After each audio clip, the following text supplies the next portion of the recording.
Welcome to this edition of Atlanta Live. I'm Ann White, and we're here today with a very special guest who's going to be sharing her story of courageous faith. So much so that it's going to inspire you and me to be more courageous in our walk with Christ. So I want you to join me in welcoming Tammy Trent, Christian music recording artist and speaker and author.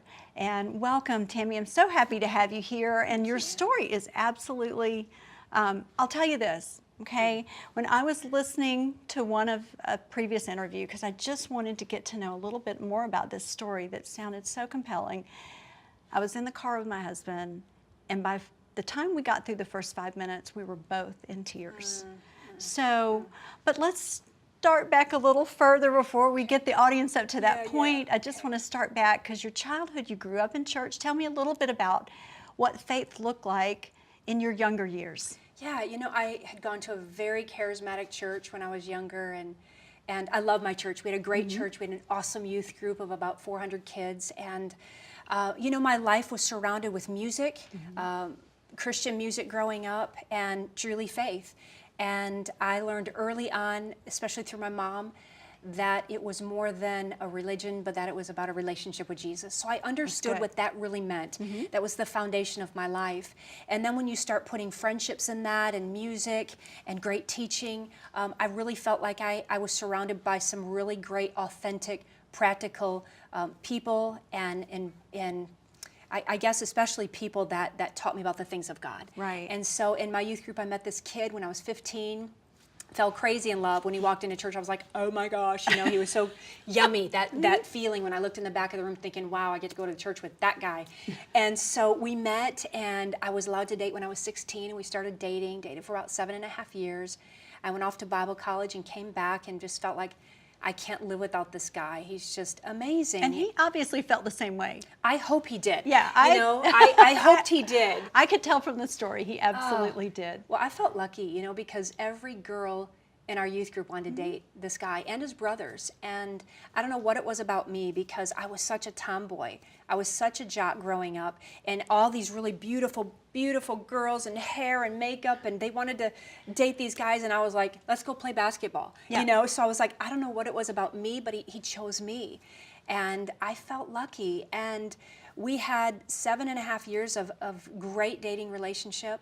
I had come from a broken home, so I didn't have a father in my life every day telling me that I was beautiful, that I was a princess, that God had a plan for my life, until this young kid who had found faith later in life walked into my life, and he began to speak those things into my life. Okay, so let's stop there for just a second, because you didn't have a father in your life. And I understand that pain. I did have a father in my life, but the relationship with my father wasn't good. So it really distorts relationships many times. I think so. But I think what I'm hearing you say is your foundation that your mother instilled in you, and your faith in Christ, your friendships, the development that you'd had growing up, allowed you to recognize a healthy relationship and be yourself. Yes. You were confident in who you were. You didn't have to press up and put all that stuff on. And so I think that's probably what he recognized in you, is your authenticity. Yeah, and I was comfortable in my own skin. I've always been comfortable in my own skin.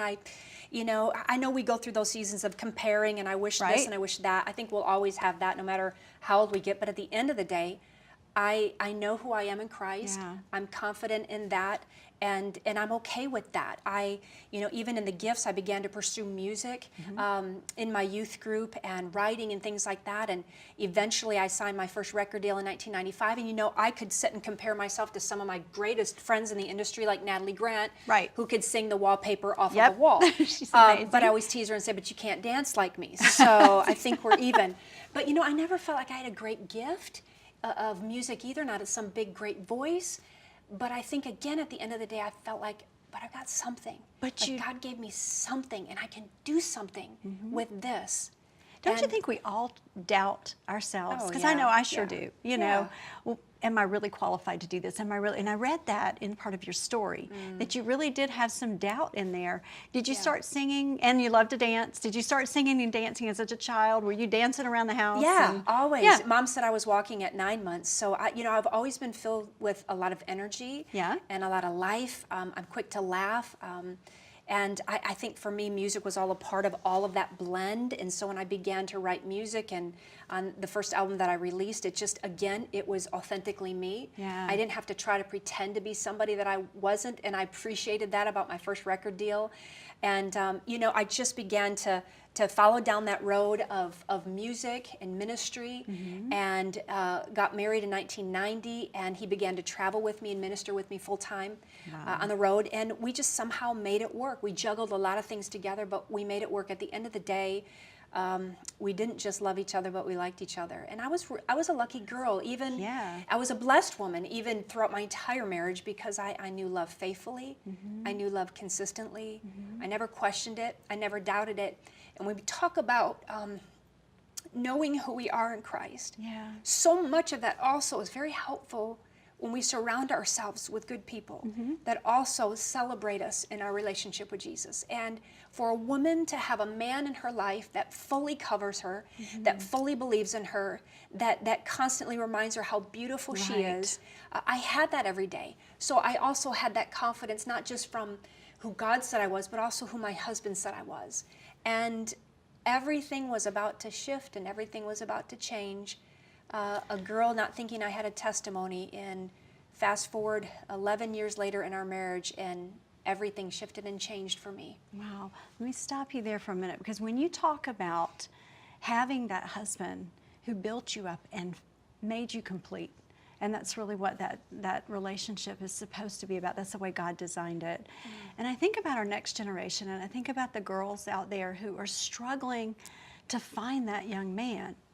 But he's out there. And I'm thinking about the young men who are out there who need to be those young men, you know, who need to get their relationship, we all do, you know, right with God first, and then go into our relationship with the opposite sex and complete one another. And it sounds like you really had that. You were at the height of your career.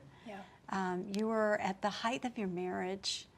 And so go ahead and tell us about that day, which it's fascinating. So I'll let you tell that part, and I know you've got so much to share, the significance of the day that it happened. And so take us to that place where y'all were going over first. So I was asked to go over to Jamaica on a mission trip, and it was a season in my life where I just sort of wondered what's next. And I know we all get in those places, in and out of seasons, where, you know, sometimes we're like, thank God that storm in my life is at an end. I'm in a good place, praise God. There's other times we're in that season and we feel, I'm stuck, I feel numb, I don't feel hopeful. But I was in a place where I was asking God, what's next? I feel complete, I feel whole, but am I in your will or mine? Like, what does that even look like? I want to know that I know. So I knew that this trip was pivotal. I knew God was up to something. I just didn't have any idea what it was. And I took off to Jamaica with my husband. We had a week to vacation on one side of the island before we were to begin our mission trip on the other side. And so we were traveling from one place to the next.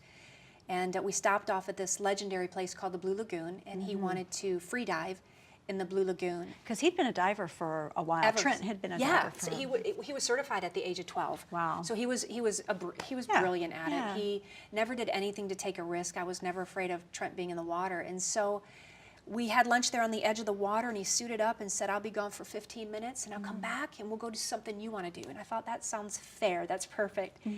And I watched him slip into the water, and halfway between that dock and that hole, he waved goodbye to me, just like he had done a million times before, only that time it was different, because I had no idea that that would be the last time I'd ever see him again. So I stood on the edge of the water. I finished lunch. 15 minutes went by, turned into 30, into 45, and into an hour. And I'll never forget that feeling of standing up on the edge of the water, looking out into the lagoon, feeling that everything had just shifted. Like everything has just changed. And I can't do anything about it. I needed to be rescued at that moment. I felt numb. I felt hopeless. I was scared. I was in a foreign country all by myself. There wasn't one person to pray with me or to hold me, and I was just alone. And I called in a dive team that began to search for him. And during that time of the search, I went into the back room of this restaurant by myself, and I wept and I cried, and I sang songs that drew me to hope that had everything to do with my life at that exact moment. It was very defining moment for me. And I believed in that moment, like, wow, you must really believe, like everything you've been taught, everything you've sung about, everything you've written about, like I had practiced for that moment my whole life. Right. And it all came down to, I do believe. God, I hate what's going on. I don't understand. I'm numb, but I know you love me. I know you're bigger than this. I'll be able to figure this out one day. I can't now. I can't see you right now in this. But if you just help me breathe one more moment, help me breathe through this. He's really the only one who can. I mean, obviously this is still painful, as it would be, but it's been several years. Yeah, you know, there's healing, though.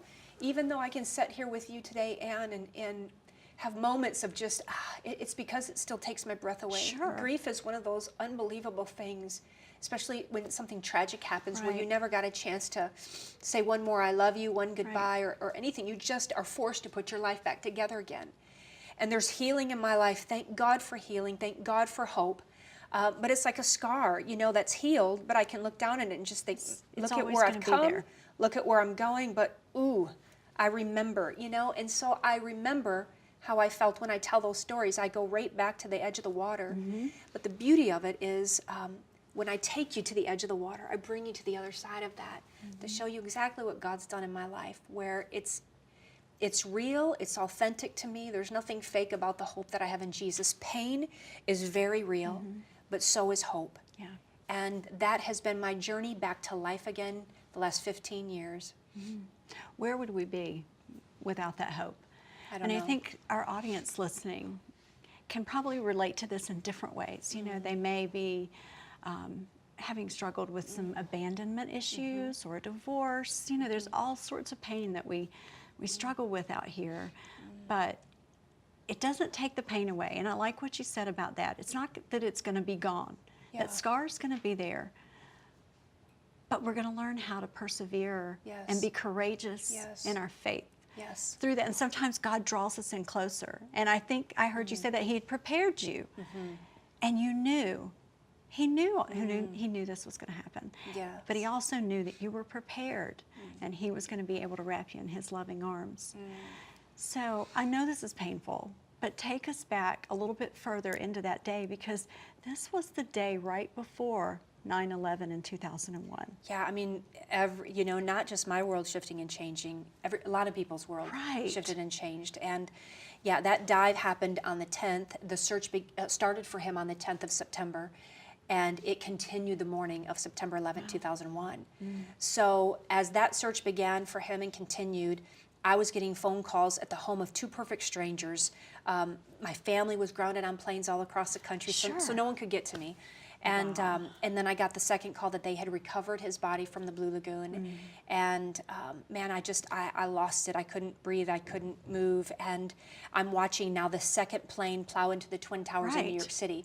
So America's falling apart. My personal world is falling apart. I'm feeling like, God, where are you in Yeah. all of this? And what does this mean? Like, this is crazy that all this is happening right now. And I actually thought that it might be the end of the world. 'Cause Sure, I thought, you would. get ready, Yeah. start asking forgiveness. Yeah. Of course it didn't. Wow. But then, you know, I was forced to try to trust God when nothing made sense. You know, to me, I've learned that trusting God means seeing things the way God sees them, not the way I see them, but seeing things the way God sees them. My plan changed in a moment's time, standing on the edge of the water. My plan changed. Everything changed for me. Sure it did. But even being with you here in this moment, like I know that I know God's plan has not changed in all of it. It doesn't mean I always love it. Yeah. There's times I still struggle with it and hate the new plan.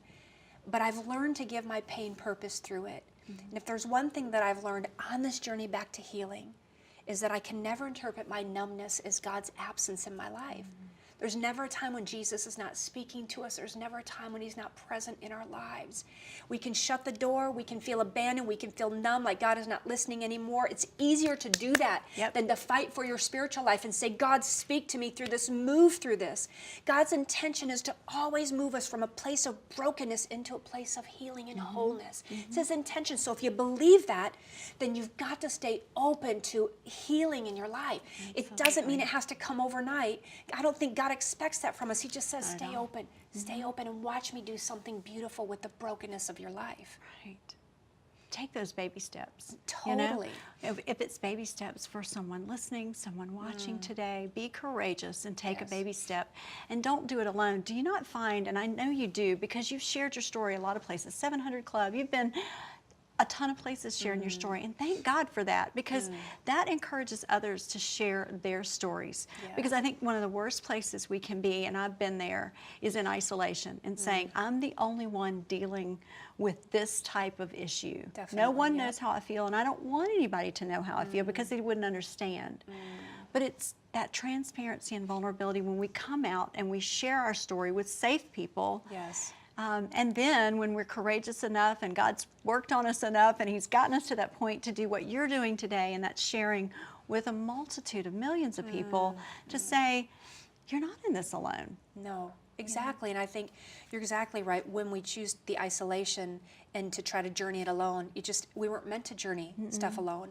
It becomes heavier. We go into a darker hole, a bigger pit. We feel stuck and we can't get out of it. The joy is gone. And without joy in our lives, the components of our lives will not work. Our spiritual life will not work if we are lacking joy. So how do you find those things? How do you get back beyond the sorrow of your circumstances into a season of joy and new opportunity? If we're constantly living in what happened in the past of our life, we will never find the possibilities of what God has for us now. Right. So you have to give yourself permission to journey through whatever your circumstances are, however tough it is, the disappointment, hurt, pain, and failure, journey through it. But you have to be always looking to come to the other side of that, or you will continue to bring that stuff into every new season of your life. That's so and true. you'll never move forward. What a great word. I mean, really, truly, what a great word of encouragement. Now talk a little bit about, because your story, your life story is written in this book. Yes. You My entire life story, yeah. This is a book of courageous faith. This is a book that will inspire those people at home. I mean, I really think it was very brave of you. How long did it take you before you were willing to put this on paper? Wow. You know, I was traveling with Women of Faith at the time, and I think I was with them for, I want to say, 2 years before I started writing this book with Thomas Nelson and Women of Faith. And it's such a gift to me now. It was healing for me. It was healing for me to write my story.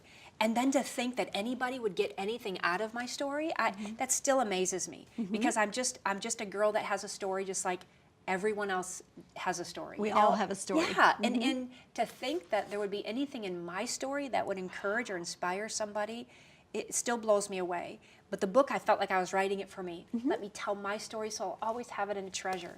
And from it has come great healing to people's lives, which is amazing. I love getting to hear the responses of people, and people get different things from it. It's not just a story of death, it's a story of hope. Right. But it takes you through, within my family, divorce, adultery, brokenness, death, restoration, healing, redemption. I mean, there's just an amazing story that I think also all of us can say, I can relate to that. I can identify with that.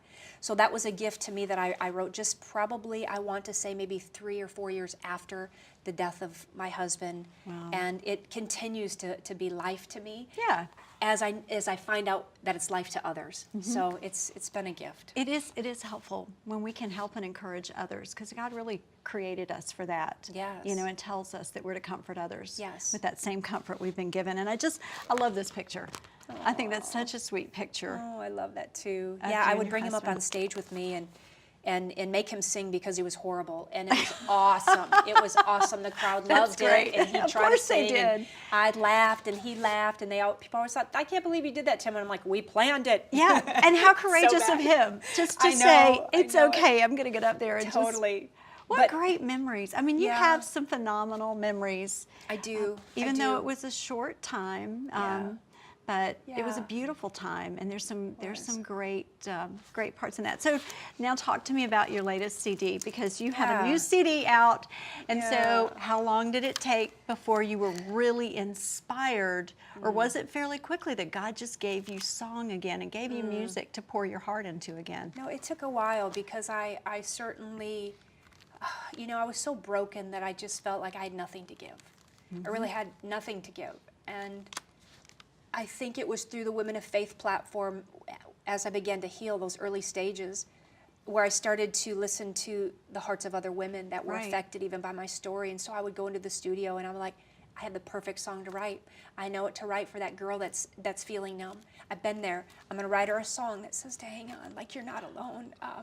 Like God's going to pick you up in this moment. He's going to carry you, and he's going to stand in the gap with you, and you can't stand in your own. You know, it's been a delight of my heart to be able to sing into the hearts of people that say, like, can you tell me something? Give me something. And so it probably took me, I don't know, maybe 3 or 4 years before I had written my album after his death, and this is my third. And it's a fun album. You know, my life is not heavy, even though I've gone through some heavy stuff. I have chosen not to make it heavy. It is a choice. Yes, and I want to be a light. And so this album, it kind of goes back to my early roots of a little bit of dance, a little bit of urban, and really fun. And so the album title I'd had written on a sticky note. I just wrote Sunny Days, and I thought, you know, It's a great title. I want to write a song one day about sunny days, and when I'm in that place, I want to be able to say, like, I'm grateful that storm in my life is at an end. And I wanted to write it for the girl that says, sister, I'm praying for the same thing. I'm tired of the storm, and one day it will be at an end. So this album has got some worship stuff on it. It's got some great fun stuff, and Sunny Days, it captures that heart of walking into and embracing a new season of your life. Wow. That's really powerful. And you know, music is so healing. I know when I was going through my time where God was taking me from fear to courage, and from, you know, mistrust to trusting Him fully, music was the one thing that kept my head above water. It's good. Many, many, many times. So I know this will bring a lot of healing to a lot of people.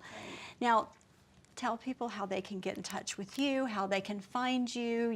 And I think I've got your website down here, TammyTrent.com. They can go there. They can find more about your music, more about the book, which is Learning to Breathe Again. Yes. I mean, that says it all. It does. It really is. Because sometimes you do feel your breath's taken away. Oh my gosh. Yeah. And still, here I am all these years later, and I still have moments of just, I can't believe life turned out this way, and yet at the same breath, you know, when you feel like you don't have enough to give, God breathes His very breath into you, which pushes you towards the things of God, if that's what you choose. It's a series of choices in your life.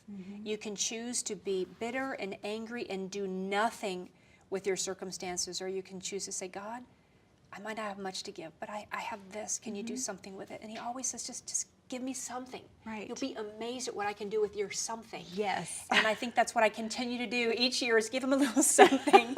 Try to let go of a lot, but it ends up being a little something. But yes, I'm blessed to be with you and to share my life. And TammyTrent.com, you can connect with me there. The music is there. The books are there. And I'm sure you're on Facebook, Twitter. Yeah, all those Instagram. crazy social media. Absolutely. Yeah, but it's a great way to stay connected. It I is, mean, my it life is. of ministry isn't just also on a platform. Right. It's off of a platform just as much as it is on a platform. It is. People want to stay connected in this day and age, especially to people who are courageous. Well, you're a very, very courageous person. Thank you have a you. very courageous God faith. God's definitely instilled that in you and prepared you. And I just appreciate your message, your testimony, your transparency, and your heart for sharing with other men, women, teens this message of, you know, persevere, stick with it, don't give up. There is hope. Amen. There sure is. Tammy, thanks so much for being here with us. And thank you for being with us today. And we'll look forward to seeing you again.